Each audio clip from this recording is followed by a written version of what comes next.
ಭಗವಂತನ ಬಗ್ಗೆ ನಮಗೆ ಯಥಾರ್ಥವಾದ ಜ್ಞಾನ ಬರಬೇಕಾದರೆ ನಾವು ಅರ್ಜುನನಂತೆ ಆ ಭಗವಂತನಲ್ಲಿ ಭಕ್ತಿ ಮಾಡಬೇಕು. ಭಕ್ತಿ ಅಂದರೆ ಮತ್ತೇನಿಲ್ಲ. ಅವನಿಗೆ ವಿಷಾದ ಬಂದಾಗ ಕೃಷ್ಣನ ಪಾದವನ್ನು ಗಟ್ಟಿಯಾಗಿ ಹಿಡಿದ. ನಾನು ನಿನ್ನ ಶಿಷ್ಯ ಅವರ ನಾನರಿಯೇ ಹರಿಯೇ, ಅನ್ಯಥಾ ಶರಣಂ ನಾಸ್ತಿ ತ್ವಮೇವ ಶರಣಂ ಮಮ. ನಾನು ನಿನ್ನಲ್ಲಿ ಶರಣು ಬಂದಿದ್ದೇನೆ, ನನಗೆ ಶಾಸನ ಮಾಡು. ಯಾವುದು ಸರಿ ಯಾವುದು ತಪ್ಪು ನೀ ಹೇಳು. ನಿನ್ನ ಬಿಟ್ಟರೆ ನನಗೆ ಆತ್ಯಂತಿಕವಾಗಿ ಹತ್ತಿರದವರು ಯಾರು ಜೀವನದಲ್ಲಿ ತುಂಬ ಹತ್ತಿರದವರು ಅಂದರೆ ಗೆಳೆಯರು. ನಾವು ಭಗವಂತನನ್ನು ಗೆಳೆಯ ಅಂತ ಉಪಾಸನೆ ಮಾಡಬೇಕು. ತಂದೆ ಅಂತ ಉಪಾಸನೆ ಮಾಡಿದರೆ ತಪ್ಪುಗಳನ್ನು ತಂದೆಯ ಮುಂದೆ ಹೇಳಲಿಕ್ಕೆ ಬರೋಲ್ಲ, ಹೇಳಿದ್ರೆ ಹೊಡಿತಾನೆ. ಅಮ್ಮ ಅಂತ ಉಪಾಸನೆ ಮಾಡಿ ಅಮ್ಮನ ಮುಂದೆ ಹೆಂಡತಿ ಅಂತ ತಿಳಿದು ಅವಳ ಹತ್ರ ಹೇಳಿದ್ರೆ ಆಕೆ ನಗ್ತಾಳೆ, ನಂಗೊತ್ತು ನಿಮ್ಮ ಬುದ್ಧಿ ಅಂತ. ಯಾರ ಹತ್ರ ಹೇಳಬೇಕು? ಎಷ್ಟೋ ಜನ ತಮ್ಮ ಒಳಿತು ಕೆಡಕುಗಳನ್ನು, ಎಷ್ಟೋ ತೊಂದರೆ ತಾಪತ್ರಯವನ್ನು ಯಾರ ಹತ್ರ ಹೇಳಲಿಕ್ಕೆ ಆಗದಾರದ್ದನ್ನು ಕೂಡ ಗೆಳೆಯನ ಹತ್ರ ಹೇಳ್ತಾರೆ. ನೀನು ನನ್ನ ಫ್ರೆಂಡು, ನಿನ್ನ ಹತ್ರ ಹೇಳಮ್ಮಲ್ಲಿ ನಾ ಸಿಕ್ಕಾಕ್ಕೊಂಡಿದ್ದೇನೆ. ಯಾರ ಹತ್ರ ಹೇಳುವ ಹಾಗಿಲ್ಲ ಅಂದರೆ ಅವ ಅಳೋಲ್ಲ, ಅವ ಬೈಯೋಲ್ಲ, ಹೊಡೆಯೋಲ್ಲ. ಅದಕ್ಕೇನಾದರೂ ಒಂದು ಪರಿಹಾರ ಮಾರ್ಗ ಇದ್ದರೆ ತೋರಿಸ್ತಾನೆ. ನಾವು ನಮ್ಮ ಜೀವನದಲ್ಲಿ ಭಗವಂತನನ್ನೇ ಗೆಳೆಯ. ಜಗದ್ಗುರು ಮಧ್ವಾಚಾರ್ಯರು ತಮ್ಮ ಗ್ರಂಥದಲ್ಲಿಯೂ ಹೇಳಿದ್ದಾರೆ, ತಮ್ಮ ನಡೆ ನುಡಿ ಎರಡರಲ್ಲಿಯೂ ತೋರಿಸಿದ್ದಾರೆ. ನಿಮಗೆಲ್ಲ ಇಂಥ ಒಂದು ಯಾವುದೋ ಹಳ್ಳಿ, ಹಿಂದೆ ಆಚಾರ್ಯರಿದ್ದ ಕಾಲದಲ್ಲಿ ಅವರ ತಂದೆ ತಾಯಿಗಳ ಒಟ್ಟಿಗೆ ಒಂದು ಮದುವೆಗೆ ಬಂದಿದ್ರಂತೆ. ಅಲ್ಲಿ ಮದುವೆಗೆ ಬಂದ ಜನ ಬರೀ ಮಾತು ಮಾತು ಮಾತು ಆಡ್ತಿದ್ರು. ಪುಟ್ಟ ವಾಸುದೇವ ನೋಡಿದ, ಈ ಮಾತಾಡುವವರ ಜೊತೆ ನಂದೇನು ಮಾತಿಲ್ಲ, ನನ್ನ ಮಾತೇನಿದ್ರೂ ಭಗವಂತನ ಒಟ್ಟಿಗೆ.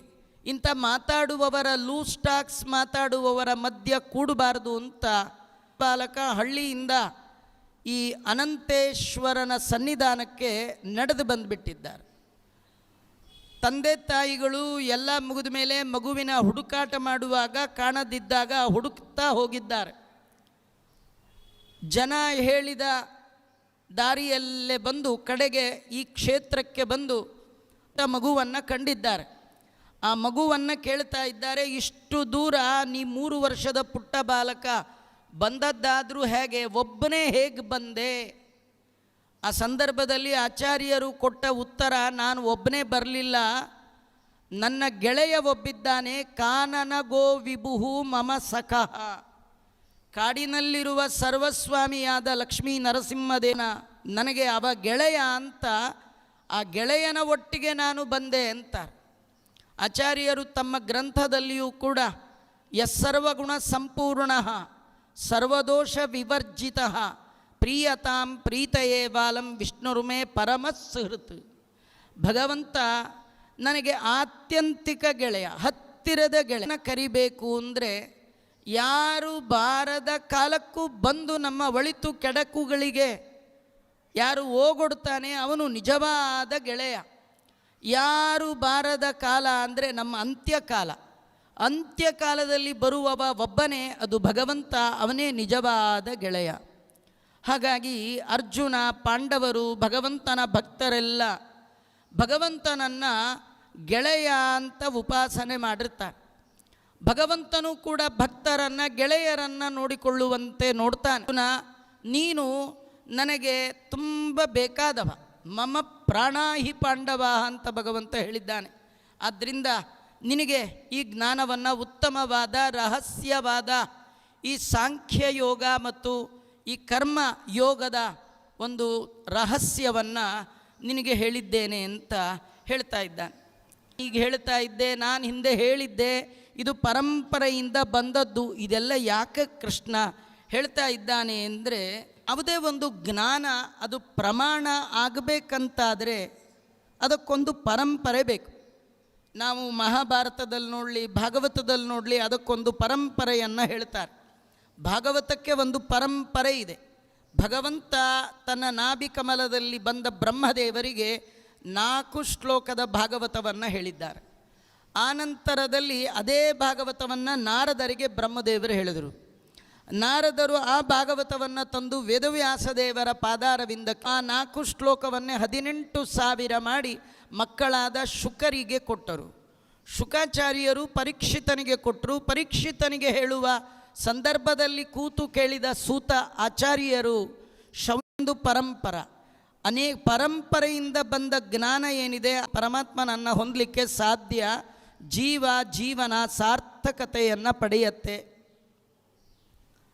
ಗುರು ಉಪದೇಶ ಇಲ್ಲ ಅಂತಾದರೆ, ಗುರುವಿನ ಗುಲಾಮ ಆಗಲಿಲ್ಲ ಅಂತಾದರೆ, ಪರಂಪರೆಯ ವಿದ್ಯೆ ಬರಲಿಲ್ಲ ಅಂತಾದರೆ, ಕೇವಲ ಬುಕ್ಕಿದೆ ಅಂತಾದರೆ ಅವ ಪಂಡಿತ ಆಗ್ಬೋದೇ ವಿನಃ ಜ್ಞಾನಿ ಆಗ್ಲಿಕ್ಕೆ ಸಾಧ್ಯ ಇಲ್ಲ. ಜ್ಞಾನ ದೊರೆಯದೋ ಇವರ ಅಧೀನವಾಗದೆ. ದಾಸರಾಯರು ಹೇಳ್ತಾರೆ, ಗುರು ಉಪದೇಶವಿಲ್ಲದ ಜ್ಞಾನ ಅದು ಉರಗನ ಉಪವಾಸದಂತೆ ಕಾಣಿರೋ. ಹಾವು ಎಷ್ಟು ದಿನ ಗಾಳಿಯನ್ನು ಕುಡ್ಕೊಂಡೇ ಇದ್ದು ಬಿಡುತ್ತೆ, ಅದಕ್ಕೆ ಆಹಾರ ಬೇಕು, ಪುಣ್ಯ ಇಲ್ಲ. ಉರಗನ ಉಪವಾಸ ಹೇಗೆ ವ್ಯರ್ಥವೋ ಹಾಗೆ ಗುರುವಿನ ಉಪದೇಶ ಇಲ್ಲ, ಪರಂಪರೆ ಇಲ್ಲದ ಜ್ಞಾನ ಅದು ವ್ಯರ್ಥ. ಲೆಕ್ಕ ಇಲ್ಲದ ದುಡ್ಡು ಕಪ್ಪು ಹಣ ಆಗುವಂತೆ ಗುರುವಿನ ಅನುಗ್ರಹ ಇಲ್ಲದೆ ಬಂದ ಧನ ಸಾಧನ, ಅದಕ್ಕೆ ಬೇಕಾದ ಜ್ಞಾನ ಅದು ಕೂಡ ಪ್ರಯೋಜನ ಆಗೋಲ್ಲ. ಒಂದು ಆಗಲಿ ಯೂನಿವರ್ಸಿಟಿಯ ಅಂಗೀಕಾರ ಇಲ್ಲದ ಪದವಿ, ಆ ಸರ್ಟಿಫಿಕೇಟು ಹೇಗೆ ಪ್ರಯೋಜನಕ್ಕೆ ಬರಲ್ವೋ, ಯಾವುದಾದ್ರೂ ಒಂದು ಯೂನಿವರ್ಸಿಟಿಯಿಂದ ಬರಬೇಕೋ ಹಾಗೆ ಭಗವಂತ ಹೇಳ್ತಾ ಇದ್ದಾನೆ, ಈ ಜ್ಞಾನ ಪರಂಪರೆಯಿಂದ ಬಂದದ್ದು, ನಾನೇನು ಹೊಸದಾಗಿ ಕ್ರಿಯೇಟ್ ಮಾಡಿ ನಿನಗೆ ಹೇಳ್ತಿರೋದಲ್ಲ. ಹಿಂದೆ ಹೇಳಿದ್ದೆ, ಜನ ಮರ್ತಿದ್ದಾರೆ.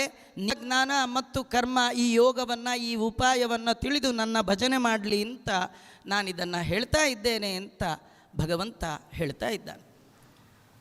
ಅರ್ಜುನಂಗೆ ಮತ್ತೊಂದು ಪ್ರಶ್ನೆ ಬಂತು. ಅವನ ಪ್ರಶ್ನೆ ಏನು ಬಂತು? ನಮಗೇನು ಪ್ರಶ್ನೆಯೇ ಬರಲ್ಲ. ಯಾಕಂದರೆ ಎಷ್ಟೋ ಬಾರಿ ಹಿಂದೆ ಕೂಡ ಶಾಲೆಯಲ್ಲಿ ಪಾಠ ಮಾಡುವಾಗ ಟೀಚರ್ ಕೇಳೋರು ಎನಿ ಡೌಟ್ಸ್ ಅಂತ, ನಮ್ಗೆ ಬರ್ತಾನೇ ಇರಲಿಲ್ಲ. ನಾವು ಅರ್ಥ ಆಗದ ಸಾಲಿಗೆ ಇಬ್ಬರು ಇರ್ತಾರೆ, ಅರ್ಥ ಆಗದವರು, ಅರ್ಥ ಆದವರು. ಅರ್ಥ ಆದವ್ರಿಗೂ ಡೌಟ್ ಬರಲ್ಲ, ಯಾಕೆ ಅರ್ಥ ಆಗಿರುತ್ತೆ. ಅರ್ಥ ಆಗದಿದ್ದವ್ರಿಗೆ ಅರ್ಥ ಆಗಿರಲ್ಲ, ಆದ್ದರಿಂದ ಡೌಟೇ ಬರಲ್ಲ. ನಾವು 2ನೇ ಕೆಟಗರಿ, ಅರ್ಜುನ ಮೊದಲ ಕೆಟಗರಿ. ಯಾಕಂದರೆ ಇಂದ್ರಾವತಾರಿ, ಉತ್ತಮಾಧಿಕಾರಿ, ಅವನಿಗೆ ಡೌಟೇ ಡೌಟ್. ಅಲ್ಲ, ನೀನು ಸೂರ್ಯನಿಗೆ ಹೇಳಿದೆ ಅಂದ್ಯಲ್ಲ, ಇದೇ ನಂಗೆ ಡೌಟು ಅಂದ. ಹಾಗೆ ಅರ್ಜುನೋವಾಚ ಅಪರಂ ಭವತೋ ಜನ್ಮ ಪರಂ ಜನ್ಮ ವಿವಸ್ವತಃ ಕಥಮೇತದ್ವಿಜಾನೀಯಾಂ ತ್ವಮಾದೌ ಪ್ರೋಕ್ತವಾನಿತಿ. ಕೃಷ್ಣ, ಇದು ತುಂಬ ಆಶ್ಚರ್ಯದ ಸಂಗತಿ. ಯಾಕಂದರೆ ವಿವಸ್ವಾನ್ ಬಂದು ಮೊದಲಿದ್ದವ ಹಳಬ, ಅವ ಎಷ್ಟು, ಅವನು ಬಂದದ್ದು ಯಾವಾಗ? ನೀನು ನಿನ್ನೆ ಮೊನ್ನೆ ನನ್ನ ಕಣ್ಮುಂದೆ ಕಾಣ್ತಾ ಇರುವವ. ಹೀಗಾಗಿ ಇವತ್ತಿನ ನೀನು ಅವತ್ತಿನ ಸೂರ್ಯನಿಗೆ ಉಪದೇಶ ಮಾಡಿದಿ ಅಂತ ಹೇಳ್ತಾ ಇದ್ದೀಯಲ್ಲ, ಇದನ್ನು ನಂಬೋದು ಹೇಗೆ?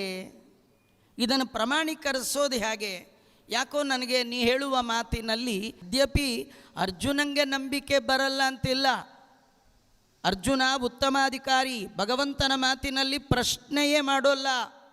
ದೇವರು ಏನು ಹೇಳ್ತಾನೆ ಹಾಗೆ ನಡ್ಕೊಂಡು ಹೋಗಿಬಿಡ್ತಾನೆ. ಆದರೆ ಈ ಪ್ರಶ್ನೆ ಮಾಡುವ ಬುದ್ಧಿ ನಮ್ಮದು. ಅದಕ್ಕೆ ನಮ್ಮ ಬದಲಿ ಅರ್ಜುನ ನಮ್ಮೆಲ್ಲರ ಪ್ರತಿನಿಧಿಯಾಗಿ, ಯಾಕೆ ಈಗ ದ್ವಾಪರ ಯುಗದಲ್ಲಿ ಅವತಾರ ಮಾಡಿದ ಮಹಾನುಭಾವ ಭಗವಂತ. ಆದರೆ ಇದೆಲ್ಲ ಹಿಂದೆ ವಿವಸ್ವಾನ್ ಸೂರ್ಯನ ಕಥೆ ಎಲ್ಲ ಯಾವಾಗ ಬರ್ತಕ್ಕಂಥದ್ದು? ಕೃಷ್ಣ ಹಿಂದಿದ್ದವನಿಗೆ ಈಗಿದ್ದವ ಹೇಳಿದ ಅಂದರೆ ಏನರ್ಥ? ಇದನ್ನು ನಂಬೋದಾದರೂ ಹೇಗೆ ಅನ್ನುವ ಸಂದರ್ಭದಲ್ಲಿ ಭಗವಂತ ತನ್ನ ಅವತಾರ ಒಂದಕ್ಕೊಂದು, ನೀವು ಜ್ಞಾನವನ್ನು ಪಡಿಬೇಕಾದರೆ ಅದರೊಳಗೆ ಅಡಕವಾಗಿರುವ ಮತ್ತೊಂದು ಜ್ಞಾನ, ದೇವರ ಹುಟ್ಟಿನ ಗುಟ್ಟು ತಿಳಿಬೇಕು. ದೇವರ ಹುಟ್ಟಿನ ಗುಟ್ಟು ತಿಳಿದರೆ ಹುಟ್ಟೇ ಇಲ್ಲದ ಹಾಗೆ ಮಾಡ್ತೇನೆ ಅಂತ. ನೀವು ನನ್ನ ಬಗ್ಗೆ ತಿಳಿಬೇಕಾದ್ದು 2 ವಿಷಯ. ಒಂದು ನನ್ನ ಜನ್ಮ, ನನ್ನ ಕರ್ಮ. ಕರ್ಮ ಜನ್ಮ ಇದನ್ನು ಸರಿಯದು, ನಿಮಗೆ ಮತ್ತೆ ಜನ್ಮವೇ ಬಾರದ ಹಾಗೆ ಉತ್ತಮ ಗತಿಯನ್ನು ಕೊಡ್ತೇನೆ ಅಂತ ಮುಂದೆ ಭಗವದ್ಗೀತೆಯಲ್ಲಿ. ಹಾಗಾದರೆ ಭಗವಂತನ ಜನ್ಮಕ್ಕೆ ವ್ಯತ್ಯಾಸ, ನಮ್ಮ ಜನ್ಮಕ್ಕೆ ಏನು ವ್ಯತ್ಯಾಸ? ಕೃಷ್ಣ ಈ ಸಂದರ್ಭದಲ್ಲಿ ಹೇಳ್ತಾನೆ, ಬಹೂನಿ ಮೇ ವ್ಯತೀತಾನಿ ಜನ್ಮಾನಿ ತವ ಚಾರ್ಜುನ, ತಾನ್ಯಹಂ ವೇದ ಸರ್ವಾಣಿ ನತ್ವಂ ವೇತ್ತ ಪರಂತಪ.